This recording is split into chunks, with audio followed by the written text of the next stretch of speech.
Buenas tardes a todos, mi nombre es Pablo Moncasi, soy licenciado en Psicología y puntualmente hoy vamos a estar desarrollando otra de las temáticas que se escuchan mucho en consultorio, ¿sí?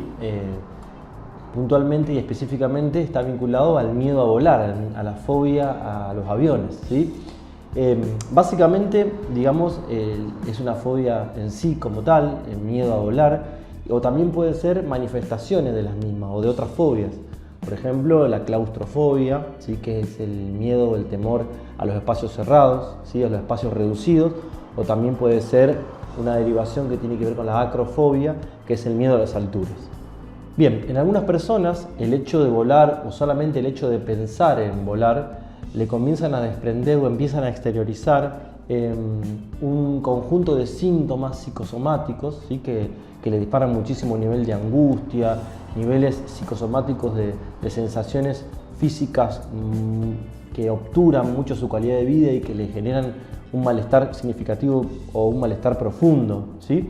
Inclusive hasta el punto de llegar a desarrollar un ataque de pánico. Los causantes manifiestos de este temor a volar, en un punto, como les decía antes, el tema de la claustrofobia, ¿sí? Que tiene que ver justamente con los espacios reducidos, y esto es un disparador de muchísimo nivel de ansiedad. Después también se escuchan relatos de pacientes que manifiestan que el hecho de no poder tomar decisiones, ¿sí? A bordo, eso le genera una especie de inconveniente en relación al control de la situación, ¿no es cierto? Estas personas que necesitan controlar todas las situaciones y de repente en ese punto se encuentran en una situación de que nada depende de ellos, ¿sí? Entonces esto es un disparador de muchísima angustia y un disparador de muchísimo nivel de ansiedad. Hay una revista científica muy conocida dentro de la salud mental que publicó un estudio, ¿sí? Que se hizo en relación a esta temática, en el cual refiere que hay un 40% de las personas que sufren temor y miedos importantes a volar y que no pueden referir o no pueden significar o no pueden manifestar de dónde viene o cuál es la causa o la etiología de ese miedo. Y otro dato significativo también y muy interesante es que la gran mayoría, ¿sí? De las personas que sufren miedo son hombres, ¿sí? Justamente por esta cuestión que está relacionada al control y al tener que tomar decisiones, que es una característica muy del género masculino. De todas formas, es muy interesante tener en cuenta que este porcentaje de personas que no pueden referir, que no pueden manifestar de dónde viene el miedo, se trata justamente de cuestiones de índole más inconscientes, de miedos que están alojados en el inconsciente, ¿no? En esta cuestión o en este apartado donde se encuentran cuestiones de tipo reprimidas, que no son conocidos o que no tienen acceso a la conciencia. Es por eso que en los espacios terapéuticos está buenísimo laburar con estas temáticas. Pero ¿qué sucede? Acá hay una cuestión importante porque hay mucha gente que viene refiriendo que tiene que hacer un viaje de trabajo o que es necesario poder viajar con algún emprendimiento de negocios o simplemente un viaje familiar que está pactado y que no hay mucho tiempo para poder trabajarlo. Entonces justamente hay que armar un protocolo focalizado de cuestiones para permitirle al paciente poder realizar ese viaje. Justamente hay muchas técnicas puntuales que se pueden diagramar para poder abordar esta temática de manera eficiente. Los síntomas aparejados que muchos de los pacientes refieren antes de viajar o durante el viaje tienen que ver justamente con manifestaciones psicológicas, con manifestaciones de tipo psicosomáticas como sudoración, temblor, náuseas, manifestaciones gástricas, hiperventilación, taquicardias, parestesia que tiene que ver con sensación de adormecimiento de alguna extremidad u hormigueo, todos síntomas que se relacionan o vinculados con los ataques de pánico. En cuanto a las causas, digamos, de este tipo de miedo irracional o importante o significativo en los diferentes pacientes que consultan, se ven dos tipos de cuestiones puntuales. Por un lado, problemáticas que tienen que ver con que un determinado individuo ha sufrido una experiencia traumática o una situación de malestar, ya sea turbulencias, alguna accidente aéreo que ha podido vivir o vivenciar sin características graves, sin consecuencias graves, algún que otro incidente que se pueda haber producido adentro del avión, ¿sí? y digamos de que de alguna manera estas situaciones traumáticas han generado una desregulación química a nivel cerebral.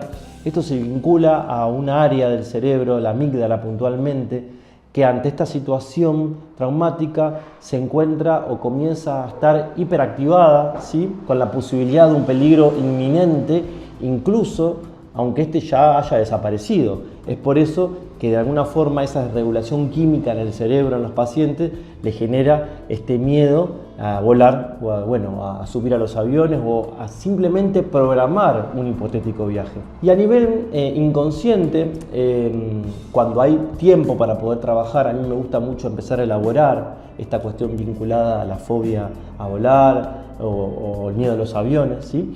Y yo siempre lo relaciono, yo digo que por ahí esta problemática para volar resignifica otros miedos inconscientes de carácter reprimido, ¿sí? Carácter inconsciente reprimidos más profundos que el paciente trae en la mochila, miedos que vienen uno cargando de hace muchos años, ¿sí? Y que yo siempre lo relaciono con dos temáticas fundantes en la psiquis en relación a los trastornos de ansiedad. Mis pacientes siempre escuchan que yo les hago estas preguntas, ¿no? Por un lado, el miedo a la separación y por otro lado el miedo a la muerte. El niño primero es el miedo a la separación, ¿sí? Y luego viene el miedo a la muerte. Los niños primero no saben sobre la muerte. Lo primera problemática o el primer miedo primitivo es justamente el miedo a separarse de las personas significativas, de nuestros padres. Entonces, y después, seguidamente, se empieza a desarrollar la concepción de muerte y el miedo vinculado a la misma.